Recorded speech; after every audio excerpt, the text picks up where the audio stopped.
Good day, ladies and gentlemen, and welcome to another episode of Parental Advisory and Other Useless Things with me, your host, Sharik Pires. This is episode number 16, if I'm not mistaken. So today I want to talk about realization I had about my videos. So I've been trying to impart what I think is wisdom, what I've realized, what has helped me, in the hopes that it will help you as well. But looking back, I realized that there is a underlying flaw in these videos about how I look at things, and I'm gonna call this flaw the frictionless plane. In physics, when you're doing a problem, usually in dynamics, so when you do the problem, you ignore the friction on the plane and you take other factors into consideration doing the solving the problem.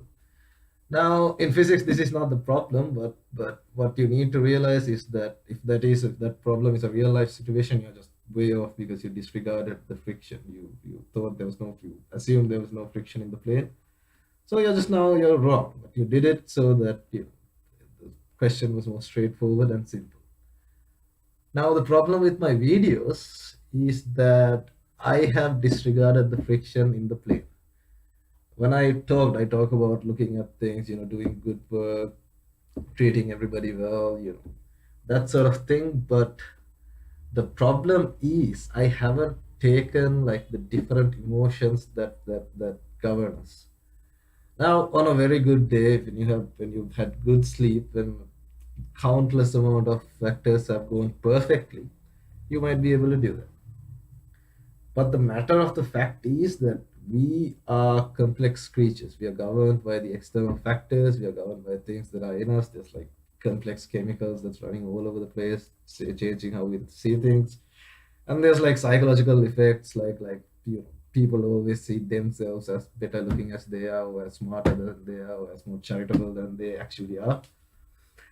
And while going through life, we are under the influence of one emotion or the other. We might just be tired, angry, irritated. We might be in like a really good mood on that other hand. And as I always say, as human beings, this has been my like prime assumption, not assumption, prime thing I've been preaching. It's that as human beings, we can't live in extremes. So the plane can never be like all friction. That's a different mathematical problem. And the plane can never be completely frictionless. We're somewhere, always somewhere in the middle. So some of us are towards one way more than the other, and a few of us will be in the middle. I don't know any of those people, but I'm sure they're out there. So now I believe I have reduced the friction in my plane. I used to be very, very emotional and very quick to anger, but like I've worked on this relentlessly. And right now, if I'm presented with a problem, I'm capable of seeing it in a more calm and collected manner, and so that way I'm better at finding a solution than I was before. But even with all my deliberate practice, my plane is never not completely frictionless. So it's not fair for me to like tell you shit, like preach, while I myself am having a hard time practicing. But the matter of the fact is that it's only through preaching that I can make you understand my point of view, and it's only through understanding that you can give it a shot and see if this holds true for yourself as well. So remember, so when you're trying to face the day objectively, when you're trying to look at everybody's point of view, when you're trying so hard to treat everybody equally and people as being dicks to you and you're like this close to losing it, please remember that there is always friction in the plane. Do not disregard the friction. Take the friction into your calculations, and then you won't be surprised by the answer. So one thing, I'm gonna go off on a little bit of a tangent here. Now I realize that is it still a tangent if I tell you that I'm gonna go off on a tangent and then I may have planned it beforehand a little bit in my head and I go off on a tangent. Is that still a tangent? Anyway, so I've noticed that people, may they be at school or at work, wherever, when they're presented with a variable that they didn't see before, let's say a deadline has come close, or let's say that they are asked something that they didn't think would be included in this current project. The problem is that we immediately go to freak out mode, but we can't because life is not a series of problems that you can select the factors that affect them. You can't just be like, okay, there's no friction in the plane, there's no friction about that axis. You can't be like, there's always be friction in the plane, always be friction on the axis. So to counteract this friction in the plane, you need to always, not always, that's like again extreme, I'm sorry. You need to try to keep your mind open. When a problem comes your way, you can't be like, fuck, didn't think this would happen, can't do this. You should be more like, fuck, didn't think this would happen, but it is happening. What do I do now? What are my options? Because this involuntary reflex we have towards freaking out, it's something that's left over from our days in the jungle. Saber tooth cat jump at you and you're like, fuck, didn't think this would happen, I'm gonna die. So can't and what with the civilization, toning down everything, now our problems are not as life threatening, but our bodies like immediately go to that panic mode. So the problem is, say a dog is a dog, let's say a dog can't swim. There's a dog who can't swim. This dog is thrown into the ocean. The dog will freak out. Now to the dog, as primal as the dog is, this freaking out will probably help. It will like subconsciously start doggy paddling and swim its way to the shore.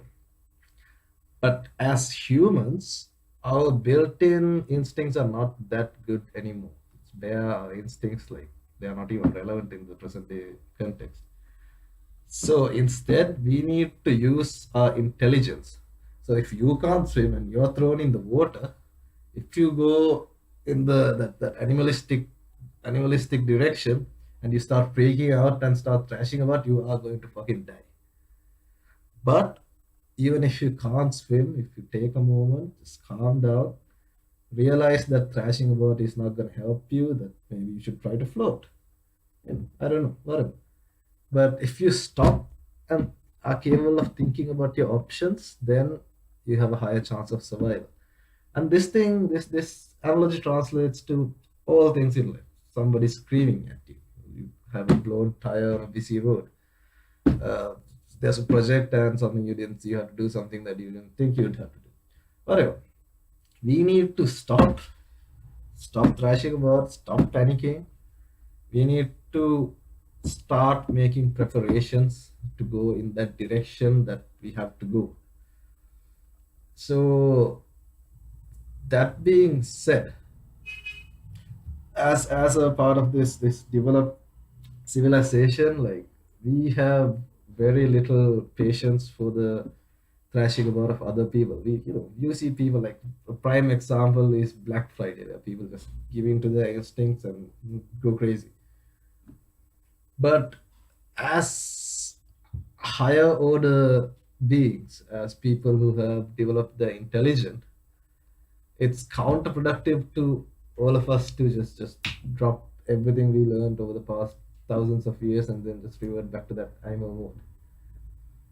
And so that tangent connects with what I was telling you earlier about trying to treat everything objectively. And I hope this made sense to you because, like I said in my very first episode, I have three objectives, and one of those three main objectives is to send your way some things that have helped me get through the day, and if they help you, if they help like at least one person, then I'm happy. But like my happiness doesn't is also irrelevant. It's not irrelevant to me, but it's irrelevant to you. But I want you to objectively think about the shit I say, and if they are indeed shit, just disregard them. No hard feelings. I don't want to hold you back. But if they do stand true, even if they make you upset, even if you start, go into that panic mode, I wanted to take a step back and calculate for the friction in the plate, realize there is friction, calculate for it, and then come to an answer that's beneficial for yourself. And hopefully, all of you will have an easier time at things and time at everything.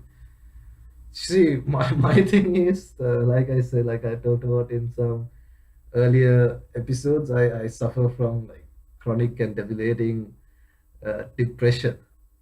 And when you have depression, like you're always either in panic mode or you're in that I'm dead, let me just float by mode. So I had to break down everything into little pieces. I couldn't just be led by emotions anymore in order to survive. So I had to break everything down into manageable pieces to understand, not even understand, just to survive day in and day out. So now I'm in a very reasonably much better place. So I've thought about these things and I realized that even out here with minimal depression, these things will help us in the long run, in the larger scheme of things. So with that cheery thought about dying and drowning and depression, I'm gonna leave you for this week, and I will see you next week. And thank you so much for watching.